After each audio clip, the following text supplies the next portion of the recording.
Projekti i rehabilitimit të rrugës së Palmave dhe agrumeve në Vlorë, qytetarët kërkojnë përshpejtim të punimeve. Në intervistat për Blu Televizion, qytetarët të Vlorës, edhe pse e vlerësojnë projektin, theksojnë se me sezonin turistik edhe kjo rrugë duhet të ishte përfunduar. Ndërsa një pjesë e tyre jetojnë në këtë zonë, duke theksuar se punimet me ritmet aktuale i pengon në punën e përditshme. Por ajo çfarë pranojnë lidhet me faktin se Vlora është një qytet me destinacion turizmi dhe projekte të tilla të rëndësishme duhet të kishin avancuar dhe të ishin gati për stinën e verës. Si ka qenë është mirë, Edi Rama po punon.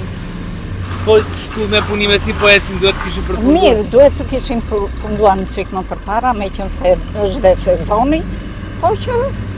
Ju e keni shpinë këtu? Ja, kam... Është pak e vështirë ecja apo? Po, ecja është e vështirë, po do i rregullojnë. Po unë kam shpik, tani s'vedhe do të shpi shikue. Kishin mbaruar merë se fillon sezoni. Po kështu si ju duket me trotuare, me rrugën e ngushtë? Shumë e ngushtë. Shiko, trotuari 30 metra rruga kaq. Do kaloj makina, do vinë turista, do vinë njerëz këtu. Si projekt mirë duket. Shumë mirë duket.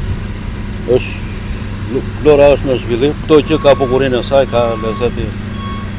Ka trotuari, ka pemët, ka rruga pasaj do të jenë rregulluar. Duhet të shëndecu pak më shpejt, duhet të mbarur thua? Po, ma merr mendja se pak më shpejt duhet të kishin nesur. Mirë ishte të kishë marruar se Vlora është Vlora e turizmit. Projekti vazhdon përpara, avash. Duhet të ishte mbaruar më shpejt ndoshta? Po, mirë duket keq. Jemi afër sezonit, duhet të jepim më shpejt, akoma se duhet të ketë rezultat më shumë. Projekti i rrugës së Palmave dhe agrumeve është i financuar nga Bashkia e Vlorës dhe synon rehabilitimin total të saj, por ajo çfarë kërkojnë qytetarët është që punimet të avancojnë dhe ky projekt pse jo të jetë gati për sezonin turistik.